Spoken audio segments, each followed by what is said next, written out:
My name is Gabby, and today I'm going to be presenting on how we age.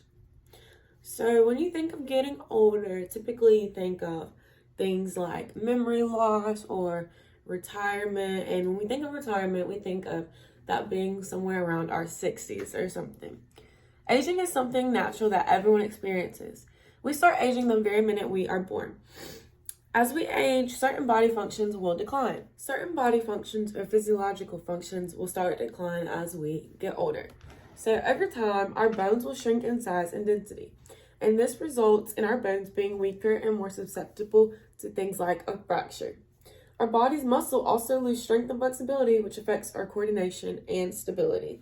So you can think of things like older people falling over and not being able to get back up right away like someone younger could. To continue with some physiological changes, as we age, our blood pressure also increases. And high blood pressure is a precursor for hypertension. There's also a structural change in our digestive system and the large intestine, which can lead to constipation in older adults. As we get older, we can also see our sensory functions decline. Some of these sensory functions include things like our vision, our hearing, our smelling, and our taste. As we get older, these things all gradually decline. The loss of these senses usually happen gradually with age, and older people in good health usually experience these deficits at a slower pace than others. And that just means things like eating healthy, exercising, and getting enough sleep. People who do all of these things typically will not see as fast as a decrease in these senses as someone who doesn't do these things would. Another thing that happens as we get older is changes in our memory. And I spoke about that in the introduction with, that's one of the first things you think about when we do think about aging.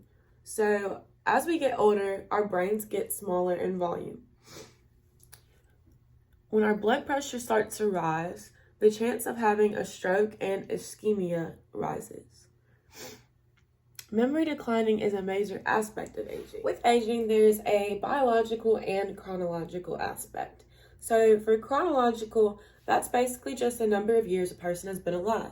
For example, I'm 20 years old, so my chronological age would be 20. Biological aging refers to how old a person seems. So with biological aging, it's more about lifestyle choices such as diet, exercise, how much sleep someone gets. These things all contribute to how old the body is due to these outside circumstances. Researchers can calculate someone's biological age by using telomeres and DNA methylation.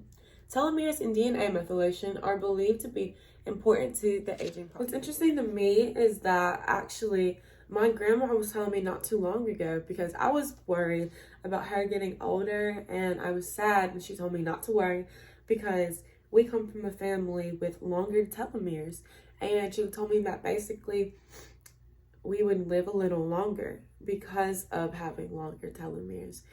And that was really interesting to me, but I didn't really understand what it meant. But researching for this paper actually helped me understand how that correlates with one another, like living longer and having longer telomeres, which was really cool. So in conclusion, aging is an inevitable process, and it's also a privilege. One thing that can benefit the process of aging is our lifestyle choices, like I've been reiterating. The foods we eat, if we exercise, how much sleep we get, all contribute to how we age and how long we live.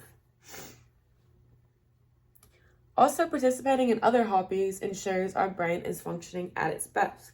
For example, I feel like things like what's popular now, Wordles. Wordle is a really popular game now, and it's basically like a word search. And things and activities and hobbies like that help improve our brain function and our cognitive function.